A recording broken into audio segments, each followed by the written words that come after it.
Hey, what's up guys? Bring your friends here. Today I wanted to make a video going over what would make a perfect MMORPG in my opinion. And I've played a lot of MMORPGs over the years, which include World of Warcraft, Swtor, Terra, Guild Wars 2, Neverwinter, Arcage, Blade and Soul, and very briefly Wildstar. And these MMOs have their advantages and disadvantages, but I'm here to cherry pick what I would take from these specific games, not necessarily the ones I listed, and construct the best MMO I can think of.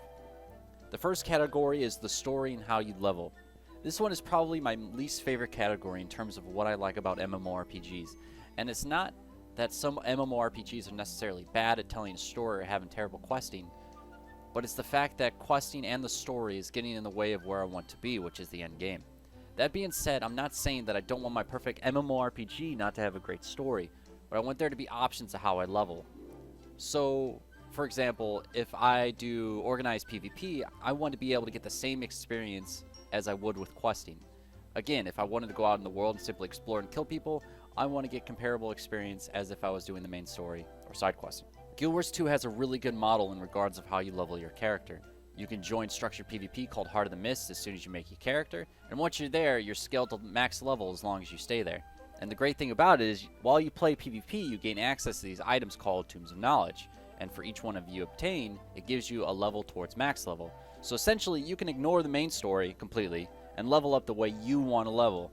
I feel like having different choices are important, and whether or not you want to level up through some crafting system in the game or through structured PvP, etc., you should have the option to do so. But the important thing on this is to give the same experience to whatever path the player chooses. For example, if you have the main story, give more experience in, say, doing structured PvP, then it's not really good in my opinion. You need to give everybody a fair share. Number 2, world exploration. In most MMORPGs, there really isn't a reason or purpose to get out there and explore the world apart from the main quest, pretty much guiding your hand from point A to point B. Aside from that, I can't really remember a game that I can ever recall wanting to explore the world other than the fact that I just wanted to uncover the map. Other than one game, which is Arcage, and I'll tell you why. For those of you who don't know, Arcage had this farming system that gave you the option to plant resources in the ground, wait a period of time, and then come back and gather said materials. But there was a catch. You can only plant stuff in your own claimed land in the game with immunity, and planting on land you didn't own would run the risk of being stolen by other players when it was time to collect the stuff you planted. This element of stealing people's resources made it an elaborate hide-and-seek game over money. It gave us a reason to go out and explore. Not only was it fun to go out and find other people's secret farming spots, and find farming spots of your own to make money, but encourage open world PvP. Never in an MMO has an element like illegal farming, of all things, open up for the possibility of open PvP regardless of what zone you're in.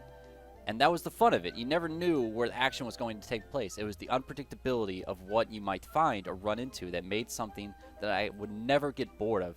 Me and my friends got into it and were so organized that we even took screenshots of every single zone in the game in Arcage, pasted on a website called Online Whiteboard, and kept track of people's illegal farming spots in real time that everyone that was invited to the page could update and edit it to where everybody else could see it. Just so we can get to a farm spot we found 5 minutes before the resources were ready to be picked up, kill whoever is there, talk a bunch of shit, and take the goods for ourselves. World PvP and profit mixed into one fun package. I literally haven't seen a system that has been as successful or as fun since. Number 3, making the game feel connected. Now, even in my ideal game, it can't be 100% picture perfect when it comes to molding everything together without flaw. When it comes to a connected game, Guild Wars 2 has the worst connected game in my opinion, and the reason being is that they decided to separate the worlds of PvE, World v World, and SPVP, literally. Personally, I don't agree with those types of decisions for MMORPGs because everything doesn't feel connected in the slightest.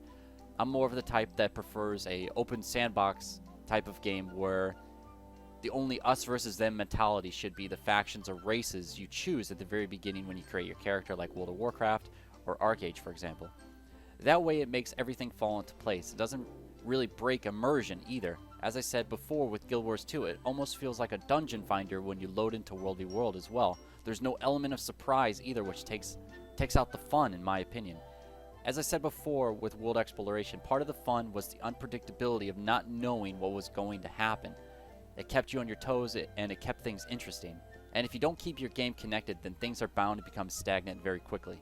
So in my ideal MMORPG, everything would be open world apart from the structured PvP, that everyone would receive the same stats, but essentially the world you fight and level on should be one of the same, not a separate instance type mentality that has a loading screen. Number 4, the combat. When it comes to the combat, a lot of MMORPGs get certain aspects completely right, but at the same time, really fail at almost everything else when it comes to the rest of their game. Personally, I don't mind the old system of tab targeting, but I feel it's generally outdated in comparison to having to aim your skills like you do with Blade and Soul and Terra. Although I would give honorable mention to Guild Wars 2 combat system, however, I simply find the general mechanics of combat of Blade and Soul, Arcade, and Black Desert to be more superior for several reasons. But I'll also explain why Guild Wars 2 combat system is lacking. And with Guild Wars 2, they have weapon swapping, which is the idea that you only got certain abilities that were intertwined with weapons. Although the concept was great in theory, it never really gained much more thought, because once you swapped your other weapon, you were essentially locked out from swapping again for a certain amount of time, regardless if you used the abilities on that weapon set before you swapped. It would bring a lot more complexity to the game if they took off the time limit between swapping weapons. That way you can actually go back and forth in between weapons for certain skills as the situation calls for it, rather than waiting for it. It would lead to more exciting combat, and it wouldn't really be that hard for the game to implement in the first place. I personally enjoy the combat mechanics of Blade and Soul and Arcade better. Blade and Soul for the fact that only certain abilities of yours could be activated by having prerequisites met first, which gives more dynamic play. On the flip side, Arcade, they focus on certain moves that combo into each other, giving a whole new effect. For example, I played a Dark Runner in Arcade, and if you were to use the abilities Charge and Triple Slash one right after the other, you would trip your opponent. But if you were to miss either ability, you wouldn't gain the control effect at all. Again, this is more dynamic play in the game and rewards you and even encourages you to chain certain moves together to get the desired effect. In my ideal MMO, I would combine the systems of Blade and Soul and Arcade all wrapped up into one. You would have the targeting system, the combos, the prerequisites met to be able to use certain abilities like Blade and Soul, but combo prerequisites for certain types of control abilities on your enemies would be possible if you were to hit ability A and ability B successfully back to back like in Arcade. Although this sounds very complex at first, if pulled off correctly, it would add so much diversity in terms of what you could do when it comes to overall combat and the skill it would take to execute it. In conclusion, I would want an open sandbox MMO, aka a non-instanced world making everybody feel connected. But every part of the world and every zone was essentially a battleground for resources that the player dictates where those battles would take place. That way the battles that would occur would always be player controlled and random. That way nothing would ever feel stagnant in terms of replayability or otherwise. Players progress their gear through non-RNG systems, although my ideal system would take a long time to accomplish in terms of progression. However, there would be light at the end of the tunnel assuring players that their hard work would be rewarded. How you level would be entirely up to the player, giving the same experience regardless of whether or not you're playing PvP, PvE, or otherwise.